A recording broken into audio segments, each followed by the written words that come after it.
Welcome दोस्तों, बात करेंगे इस वक्त सोशल मीडिया पे क्या वायरल है। जिस तरीके से हादसे पे हादसे हो रहे हैं, जहां लोगों की मौत हो रही है, लगातार ऐसे कुछ ना कुछ खबरें सुनने को मिल रही है। एक मामला फिर से सामने आता है महाराष्ट्र पुणे से, जहां एक ब्रिज गिर गया है। अब ब्रिज गिरने से कई लोग बताए जा रहे हैं कि नदी में डूब गए। कई लोग ऐसे हैं जिनकी मौत हो गई है, कई लोग ऐसे हैं जो घायल हुए हैं। अब ये पूरा मामला सामने आता है महाराष्ट्र पुणे से। इसको लेकर सोशल मीडिया पे क्या बातें चल रही है और जिस तरीके से इजराइल ने ईरान के ऊपर जो हमला किया, उसका किस तरीके से इजराइल को भारी कीमत चुकाना पड़ रहा है। आगे तमाम अपडेट आपके साथ शेयर करने वाला हूं, लेकिन उससे पहले वीडियो के ऊपर लाइक और कमेंट जरूर कीजिए। अब ये मामला सामने आता है महाराष्ट्र पुणे से, जहां ये जो ब्रिज आपको दिखाई दे रहा है, ये किस तरीके से टूटा है और टूटने के बाद जो लोग ब्रिज पे थे वो नदी में गिर गए। कुछ लोगों की मरने की खबर है और कुछ लोग घायल हुए। और जिस तरीके से ऐसे लगातार मामले सामने आ रहे हैं, प्लेन क्रैश हो रहा है, आतंकवादी हमले हो रहे हैं, कहीं पे ट्रेन ड्रिल हो जा रहा है, ऐसी खबरें जो लगातार आपको सुनने को मिल रही। इसको लेकर सोशल मीडिया के ऊपर ये बातें चल रही है कि हमारे देश को किसकी नज़र लगी है। जिस तरीके से ये जो हादसा हो रहा है, जहाँ पर बताया जा रहा है कि महाराष्ट्र में किसकी सरकार है।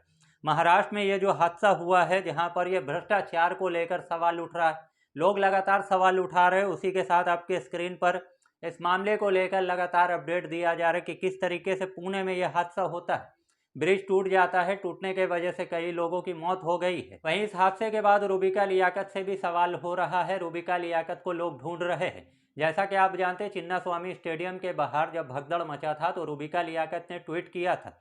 रूबिका लियाकत ने सरकार से सवाल पूछा था, लेकिन उस वक्त रूबिका लियाकत का लोग पुराना ट्वीट शेयर कर रहे थे, क्योंकि जब महाकुंभ में भगदड़ मचा था तब रूबिका लियाकत महाकुंभ में जो भगदड़ मचा था उसको अफवाह बता रही थी। अब रूबिका लियाकत का वो पुराना ट्वीट जब चिन्नास्वामी में भगदड़ हुआ था उसको लोग पोस्ट कर रहे हैं और पूछा जा रहा है रूबिका लियाकत से कि अब रूबिका लियाकत ट्वीट नहीं करेगी। अब बीजेपी सरकार है महाराष्ट्र में, कांग्रेस की सरकार होती तब न सवाल पूछती, तब रूबिका लियाकत का जमीर जाग जाता है। में 10,000 में हमारा गुजारा नहीं हो पाता। तो ये मामला सामने आता है लखनऊ से। बताया जा रहा है कि 16 दिन से ये लोग प्रोटेस्ट पे बैठे हुए हैं। 10,000 रुपये सैलरी है, लेकिन बढ़ाने की बात की जा रही है। कहा जा रहा है कि 10,000 रुपये में नहीं हो पा रहा है, बच्चे नहीं पल पा रहे हैं, घर नहीं चल पा रहा है, तीन तीन पीढ़ी को कैसे चलाया जाएगा। सिर्फ 10,000 रुपये मिल रहा है, जिसको लेकर यहाँ पर लोग जो है वो रो रहे हैं। और योगी आदित्यनाथ से डिमांड किया जा रहा है कि जो सैलरी है उसको बढ़ाया जाए। वहीं सोशल मीडिया यूज़र का ये कहना है कि 10,000 में क्या ही होता है, अगर एक बार तगड़ा बुखार आ जाए तो 10,000 रुपये तो डॉक्टर ही ले लेता है, लेकिन अनभक्तों के हिसाब से हम विश्व गुरु है।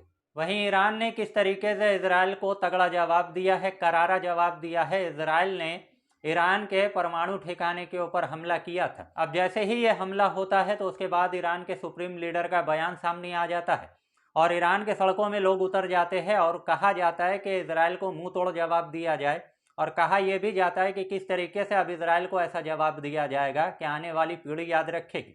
2 रात जो गुजरा है इजराइल के लिए वो सबसे खतरनाक गुजरा है। पहले तो इजराइल की राजधानी तेल अवीव के ऊपर ये आप तस्वीर देखिए किस तरीके से ईरान का मिसाइल बरस रहा था। 150 से 200 ब्लास्टिक मिसाइल इजराइल के ऊपर दाग दिए, क्योंकि इजराइल ने हमला किया था। उसके जवाब में यहाँ पर ईरान ने जवाब दिया।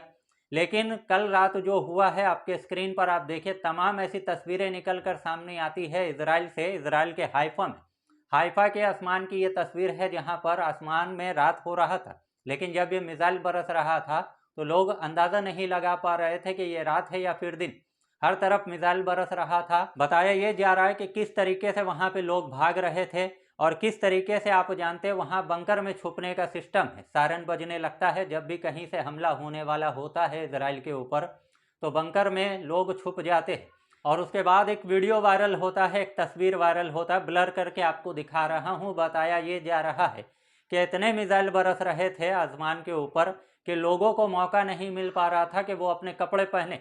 एक शख्स जो है वो सड़क के ऊपर निकल जाता है, सिर्फ चड्डी पहन कर है, और वो बता रहा है कि मैं बंकर के अंदर जा रहा हूँ। इसी के साथ आपके स्क्रीन पर आप ये तस्वीर देखिए, किस तरीके से बताया जा रहा है कि ये इजराइल का सबसे बिजी एयरपोर्ट है जिसका नाम है बेन गुरियन।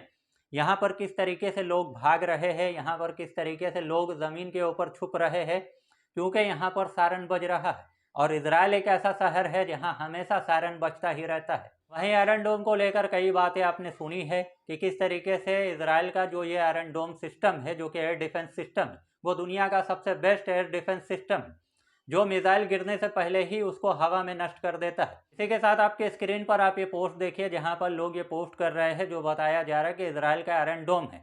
किस तरीके से ये जो आयरन डोम है, जिसको दुनिया का सबसे बेस्ट एयर डिफेंस सिस्टम बताया जाता है, वो किस तरीके से इन 2 रातों में फेल हुआ है, ये पूरी दुनिया जान चुकी है कि किस तरीके से ईरान ने जो मिसाइल बरसाए वो सही ठिकाने पे जाकर गिर रहा था।